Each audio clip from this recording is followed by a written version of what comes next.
মালবরাজ ইন্দ্রদম্নু ছিলেন পরম বিষ্ণু ভক্ত। একদিন এক তেজস্বী সন্ন্যাসী তার রাজবাড়িতে পদার্পণ করলেন। দেবদ্বিজে ভক্তিপরায়ণ রাজা ইন্দ্রদম্নু পরম যত্নে সন্ন্যাসীর সেবা যত্ন করলেন। সন্ন্যাসী ভারতবর্ষের সমস্ত তীর্থের কথা বলে পুরুষোত্তম ক্ষেত্রের নীল পর্বতে ভগবান বিষ্ণুর পূজার কথা জানালেন। এখানে ভগবান বিষ্ণু গুপ্তভাবে শবরদের দ্বারা নীলমাধব রূপে পূজিত হচ্ছেন। নীলমাধব সাক্ষাৎ মুক্তি প্রদায়ক, তিনি মোক্ষ প্রদান করেন। সন্ন্যাসীর কথা শুনে ভগবান বিষ্ণুর ভক্ত রাজা ইন্দ্রদম্নু ভগবানের রূপ দর্শনে আকুল হলেন। রাজা তার পুরোহিতের ভাই বিদ্যাপতিকে শবরদের রাজ্যে গিয়ে নীলমাধবের সন্ধান করে আনতে বললেন। এরপর শবরদের দেশে এসে বিদ্যাপতি শবরদের রাজা বিশ্বাবসুর সাথে সাক্ষাৎ করলেন। বিশ্বাবসু মারফত বিদ্যাপতি নীলমাধবকে দর্শন লাভ করলেন। তারপর বিদ্যাপতি গিয়ে রাজাকে সব জানালেন। রাজা খবর পেয়ে সৈন্য সামন্ত নিয়ে নীলমাধবের দর্শনে আসলেন। ইন্দ্রদম্নু পুরুষোত্তম ক্ষেত্রে এসে নীলমাধব দর্শন করতে গেলে শুনলেন নীলমাধব অন্তর্ধান করেছেন। মতান্তরে শবর রাজা বিশ্বাবসু সেটিকে লুকিয়ে রাখেন। রাজা ইন্দ্রদম্নু এতে খুব দুঃখ পেয়ে ভাবলেন, প্রভুর যখন দর্শন পেলাম না, তখন এই জীবন রেখে কি লাভ? অনশনে প্রাণ ত্যাগ করাই শ্রেয়। এই ভেবে রাজা ইন্দ্রদম্নু পুষ্পশয্যায় শয়ন করলেন। সে সময় দেবর্ষি নারদ মুনি জানালেন, হে রাজন, তোমার প্রাণ ত্যাগের প্রয়োজন নাই। এই স্থানে তোমার মাধ্যমে ভগবান জগন্নাথ দেব দারু ব্রহ্মরূপে পূজা পাবেন। স্বয়ং পিতা ব্রহ্মা একথা জানিয়েছেন। রাজা শুনে শান্তি পেলেন। এক রাতের কথা, রাজা শয়নে ভগবান বিষ্ণুর স্বপ্ন পেলেন। স্বপ্নে ভগবান শ্রীহরি বললেন, হে রাজন, তুমি আমার প্রিয় ভক্ত। ভক্তদের থেকে আমি কদাপি দূর হই না। আমি সমুদ্রে ভাসতে ভাসতে তোমার নিকট আসছি। বাঙ্কি মোহন নামক স্থানে তুমি আমাকে দারু ব্রহ্মরূপে পাবে।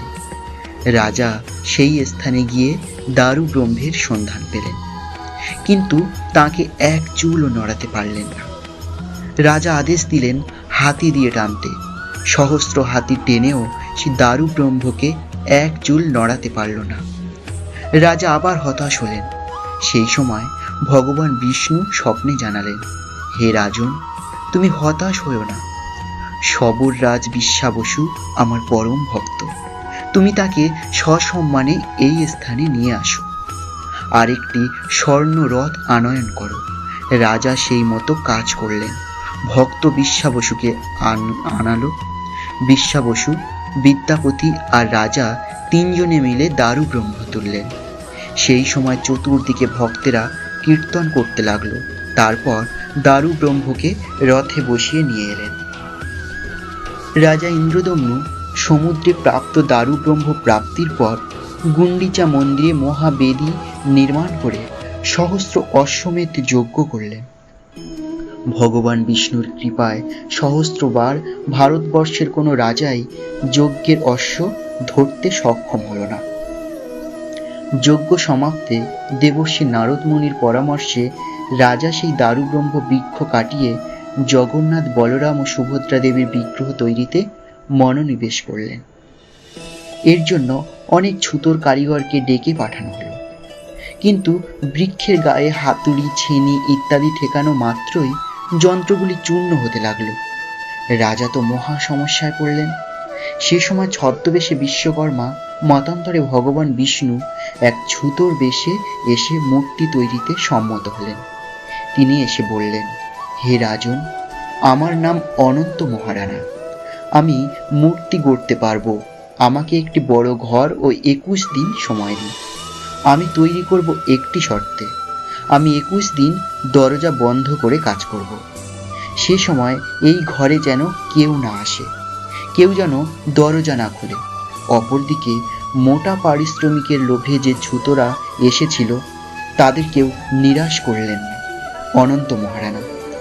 তিনি বললেন, হে রাজন, আপনি ইতিপূর্বে যে সকল কারিগরকে এনেছেন তাদের বলুন 3টি রথ তৈরি করতে।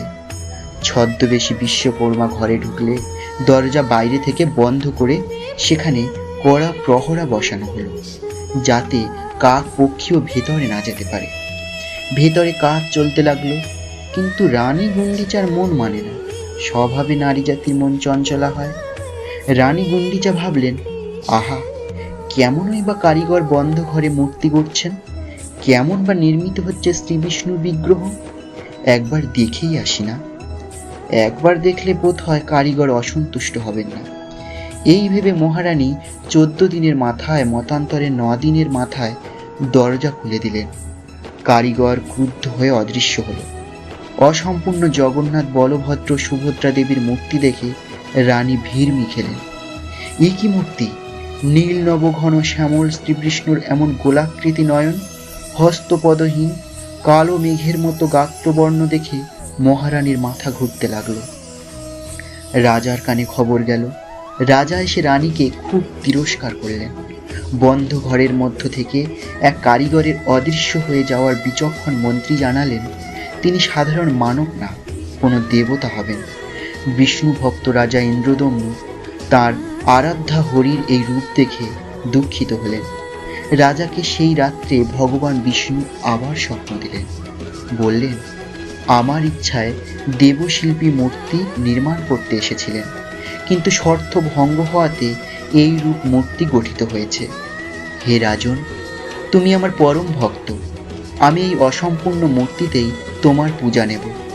আমি দারু ব্রহ্মরূপে পুরুষোত্তম ক্ষেত্রে নৃত্য অবস্থান করব। আমি প্রাকৃত হস্তপদরহিত, কিন্তু অপ্রাকৃত হস্ত পদাদির দ্বারা ভক্তের সেবা পূজা শ্রদ্ধা গ্রহণ করব। আমি ত্রিভুবনে সর্বত্র বিচরণ করি। লীলা মাধুর্য প্রকাশের জন্য আমি এখানে এই রূপে অধিষ্ঠান করব। শোনো নরেশ, ভক্তেরা আমার এই রূপে মুরলীধর শ্রীকৃষ্ণ রূপের দর্শন পাবেন। যদি তুমি ইচ্ছা করো তবে ঐশ্বর্য দ্বারা সোনারূপার হস্ত পদাদি নির্মিত করে আমার সেবা করতে পারো। আমরা দেখেছি যে ভগবান বিষ্ণু তার পরম ভক্ত রাজা ইন্দ্রদম্নুকে স্বপ্নে সান্ত্বনা দিচ্ছেন, এই বলে যে তিনি সেই হস্তপদরহিত বিকট মূর্তিতেই পূজা নেবেন। সেই স্বপ্ন পর্ব তখনও চলছে। ভক্ত ভগবানের মধ্যে যে ভাগবতিক ও ভক্তির সম্বন্ধ তা একে একে উঠে আসছে। নিদ্রিত অবস্থায় স্বপ্নে রাজা তখনও সেই ছদ্মবেশী অনন্ত মহারানার জন্য প্রার্থনা জানিয়ে বললেন, হে প্রভু জনার্দন, যে বৃদ্ধ কারিগরকে দিয়ে তুমি তোমার এই মূর্তি নির্মিত করিয়াছ, আমার অভিলাষ এই যে সেই কারিগরের বংশধরেরাই যেন তোমার সেবায় রথ যুগ যুগ ধরে প্রস্তুত করিতে পারে। ভগবান নারায়ণ তার ভক্তদের খুবই স্নেহ করেন, তাই ভগবান একে একে রাজার ইচ্ছা পূর্ণ করতে লাগলেন। এরপর ভগবান বিষ্ণু বললেন, হে রাজন, আমার আর এক পরম ভক্ত সবররাজ বিশ্বাবসু আমাকে নীল মাধব রূপে পূজা করত। তারই বংশধরেরা আমার সেবক রূপে যুগ যুগ ধরে সেবা করবে। বিদ্যাপতির প্রথম স্ত্রীর সন্তানগণ আমার পূজারী হবে, আর বিদ্যাপতির দ্বিতীয় স্ত্রী তথা বিশ্বাবসুর পুত্রী ললিতার সন্তান এবং বংশধরেরা আমার ভোগ রান্নার দায়িত্ব নেবে। আমি তাদিগের হাতেই সেবা নেব। বিদ্যাপতি প্রথম রাজার আদেশে নীলমাধব সন্ধান করতে গেছিলেন শবরদের দেশে। শবর বা সাঁওতাল, যাদের আমরা ছোট জাত বলে দূর দূর করি, শ্রী ভগবান বিষ্ণু প্রথম তাঁদের দ্বারাই পূজা নিলেন। অপরদিকে তিনি তাদের হাতে সেবার আদেশ দিলেন। ব্রাহ্মণ ও শূদ্র জাতির একত্র মেলবন্ধন ঘটালেন স্বয়ং ভগবান। সেজন্যই বলে পুরীতে জাতি বিচার নেই, জগতের নাথ জগন্নাথ সবার। বিদ্যাপতি শবর দেশে নীল মাধবের সন্ধান করতে গিয়ে বিশ্বাবসুর দহিতা ললিতার সাথে ভালোবাসা ও বিবাহ করেছিলেন। আর বিদ্যাপতিকে শবর দেশে পৌঁছানোর জন্য এক রাখাল বালক বারবার পথ প্রদর্শন করেছিলেন। সেই রাখাল বালক আর কেউ নয়, স্বয়ং বৃন্দাবনের রাখাল রাজা নন্দদুলাল। ইন্দ্রদম্নু স্বপ্নে ভগবান বিষ্ণুর কাছে প্রতিশ্রুতি দিলেন, হে মধুসূদন, প্রতিদিন মাত্র 1 প্রহর অর্থাৎ 3 ঘন্টার জন্য মন্দিরের দ্বার বন্ধ থাকবে।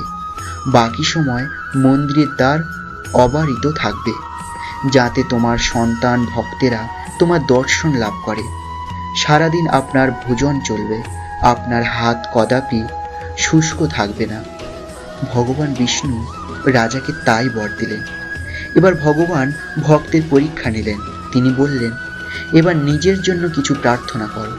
তুমি আমার ভক্ত। প্রকৃত ভক্তেরা নিষ্কাম, তাই কোনো প্রকার সুখ ঐশ্বর্য তারা চান না। রাজা একটি ভয়ানক বর চেয়ে বললেন, প্রভু, আমাকে এই বর দিন, আমি যেন নির্বংশ হই, যাতে আমার বংশধরেরা কেউ যেন আপনার দেবালয়কে নিজ সম্পত্তির দাবি না করতে পারে। ভগবান হরি তাই বর দিলেন। জগন্নাথ মন্দিরে প্রাণ প্রতিষ্ঠা করেছিলেন প্রজাপতি ব্রহ্মা। সরলা দাসের উড়িয়া মহাভারত, বলরাম দাসের উড়িয়া রামায়ণ, জগন্নাথ দাসের দারু ব্রহ্মগীতা, অচ্যুতানন্দ দাসের হরিবংশ, দিবাকর দাসের জগন্নাথ চরিতামৃত, মহাদেব দাসের নীলাদ্রি মহোদয় ইত্যাদি গ্রন্থে জগন্নাথ দেব সম্বন্ধে বিস্তৃত বিবরণ পাওয়া যায়। সংস্কৃতে রচিত নীলাদ্রি মহোদয়, বামদেব সংহিতা, যাত্রা ভাগবত ইত্যাদি শাস্ত্রে জগন্নাথের কথা দেখা যায়। পদ্মপুরাণে লিখিত আছে, ভগবান রামচন্দ্রের কনিষ্ঠ ভ্রাতা শত্রুঘ্ন এই স্থানে এসেছিলেন। ব্রহ্মপুরাণ ও বৃহৎ নারদীয় পুরাণে এই স্থানের নাম পাওয়া যায়। জগন্নাথ মন্দিরের মূর্তি প্রতিষ্ঠার পরিপ্রেক্ষিতে বলা হয়, ব্রহ্মা ব্রহ্মলোক থেকে মর্তে এসেছিলেন। তিনি হয়েছিলেন পুরোহিত। জগন্নাথ দেব রাজা ইন্দ্রদম্নুকে স্বপ্নে নিত্য পুজোর নিয়ম কানুনাদি বলেছিলেন। ইন্দ্রদম্নু সেই মতো সব ব্যবস্থা করেন। স্কন্দ পুরাণ মতে শবর জাতির লোকেরা পূর্বে নীলমাধব রূপে ভগবান বিষ্ণুর পূজা করত। ব্রহ্মপুরাণ ও বৃহৎ নারদীয় পুরাণ মতে শবরগণ নীলমাধব রূপী নারায়ণের পূজা করতেন। ঠিকই, কিন্তু তার পূর্বে স্বর্গের দেবতাগণ গুপ্ত রূপে নীলমাধবের পূজা করতেন। পরে শবরগণ সেই খোঁজ পান। জগন্নাথ দেবের সৃষ্টি সম্বন্ধে উড়িয়া মহাভারতে এক অদ্ভুত আখ্যান আছে। লীলা সংবরণের আগে ভগবান শ্রীকৃষ্ণ বৈকুণ্ঠে গমনের চিন্তা করতে লাগলেন। যদু বংশ গৃহযুদ্ধে ধ্বংস হয়েছে, বলরাম ভ্রাতা যোগ বলে দেহ রেখেছেন। তিনি এই ভেবে বনে গিয়ে একটি বৃক্ষে আরোহণ করে মহাভারতের কথা চিন্তা করতে লাগলেন। সে সময় তাঁর চরণকে পক্ষী ভেবে জরা নামক এক ব্যাধ স্বরবিদ্ধ করলেন। বলা হয়, এই ব্যাধ পূর্বজন্মে বালিপুত্র অঙ্গদ ছিলেন। ভগবান রাম বালিকে বধ করে অঙ্গদকে বর দিয়েছিলেন। পরবর্তীতে কৃষ্ণরূপে তিনি অঙ্গদের স্বরে দেহ রাখবেন। পরে শ্রীকৃষ্ণ দেহ রাখলে তাঁর দেহকে দ্বারকার সমুদ্র তটে চন্দন কাষ্ঠে খাঁটি গো ঘৃতে দাহ করার চেষ্টা করা হয়। কিন্তু 6 দিন হলেও ভগবানের শরীর একটুকুও পুড়ল না। তখন দৈববাণী হল, ভগবান শ্রীকৃষ্ণের এই নশ্বর দেহ আগুনে দাহ করা যাবে না। এই পবিত্র দেহ সমুদ্রে বিসর্জন দাও। ঠিক সেই মতো সমুদ্রে বিসর্জন করা হলে সেই দেহ কাষ্ঠে রূপান্তরিত হয়ে ভাসতে ভাসতে এলো। সেই কাষ্ঠ রোহিণী কুণ্ডে পাওয়া যায়। সেই কাষ্ঠ দিয়েই জগন্নাথ বলরাম সুভদ্রা দেবীর বিগ্রহ তৈরি হলো। উড়িষ্যা ভারতের এক প্রাচীন রাজ্য। এখানকার সংস্কৃতি ও সভ্যতা অনেক পুরনো। জগন্নাথ যেমন বৈষ্ণবদের নিকট বিষ্ণু, তেমনি শাক্ত ও শৈবদের নিকট ভৈরব শিব। যে যেমন ভাবে দেখতে চায় জগন্নাথ তার কাছে সেই রূপেই প্রকাশিত হন। হরিহর অভেদ তত্ত্ব এই শ্রীক্ষেত্র দেখা যায়। উড়িষ্যার নানা অঞ্চল জুড়ে বহু প্রাচীন মন্দির আছে। এগুলোর সবকটি সম্বন্ধে লেখা অসম্ভব। কি শিব মন্দির, কি শক্তিপীঠ, কি গোপাল মন্দির, এমনকি বৌদ্ধ ও জৈন ধর্মের নিদর্শন উড়িষ্যা রাজ্য জুড়ে দেখা যায়। আসুন জেনে নেই পুরী ধামে কি কি দেখবার প্রধান জায়গা আছে। জগন্নাথ মন্দির দর্শন সেরে মার্কণ্ডেয় পুষ্করিণী পুরাণগুলি, বিশেষত স্কন্দ পুরাণে লেখা আছে। ভগবান হরির নির্দেশে মার্কণ্ড মুনি এই পুষ্করিণী খনন করেছিলেন। এখানে অনেক ঘাট, শিব মন্দির, অষ্টমাতৃকা মন্দির আছে। এবার দর্শনীয় স্থান ইন্দ্রদম্নু সরোবর। মহারাজ ইন্দ্রদম্নু অশ্বমেধ যজ্ঞ করার সময় ব্রাহ্মণদের যে গাভী দান করেছিলেন, সেই গাভীগুলি ক্ষুরের আঘাতে এই পুষ্করিণী সৃষ্টি হয় ও গোমূত্র জলে পুষ্করিণী ভরাট হয়। এই জলের দ্বারা মহাপ্রভু তার পার্শ্বদ সহিতা গুন্ডিচা মন্দির মার্জন করতেন। এরপর মহাদধি সমুদ্র। পুরাণ মতে মা লক্ষ্মীর আবির্ভাব সমুদ্র মন্থন থেকে হয়েছিল। বলা হয় এই স্থানে মা লক্ষ্মী প্রকট হয়েছিলেন। জগন্নাথের স্ত্রী লক্ষ্মী দেবীর আবির্ভাব এই স্থানে হওয়ায় উড়িষ্যাবাসী হাস্যচ্ছলে এই স্থানকে জগন্নাথের শ্বশুর গৃহ বলেন। এই স্থানেই মহাপ্রভু পরম ভক্তি হরিদাস ঠাকুরকে সমাধিস্থ করেন বালি দিয়ে। এরপর নরেন্দ্র পুষ্করিণী, এটিকে জগন্নাথ দেবের পিসির বাড়ি বলা হয়। পিসি হলেন কুন্তী। মহাভারতে কিছু স্থানে দেখা যায় ভগবান শ্রীকৃষ্ণ কুন্তী দেবীকে পিসি সম্বোধন করতেন। এখানে জগন্নাথ দেব এসে মালপোয়া সেবা নেন। এখানেই প্রভুর চন্দন যাত্রা হয়। তারপর আছে শ্বেতগঙ্গা। শ্বেতগঙ্গা বলা হয় এখানে মা গঙ্গা অবস্থান করেন। এখানে গঙ্গা স্নানের ফল পাওয়া যায়। এখানে ভগবান মৎস্য ও মা গঙ্গার মন্দির আছে। এরপর স্বর্গদ্বার সমুদ্র তট, অপরূপ সৌন্দর্য মণ্ডিত সমুদ্র তট। সমুদ্রচরে বসে আপনার মন কোনো এক মধুমাখা কল্পনা লোকে চলে যাবে। এছাড়া আরও অনেক বহু প্রাচীন মন্দির বিরাজিত। জগন্নাথ ক্ষেত্র বা উড়িষ্যা দেশ বা নীলাচল ধাম অপূর্ব সুন্দর ক্ষেত্র। জয় জগন্নাথ।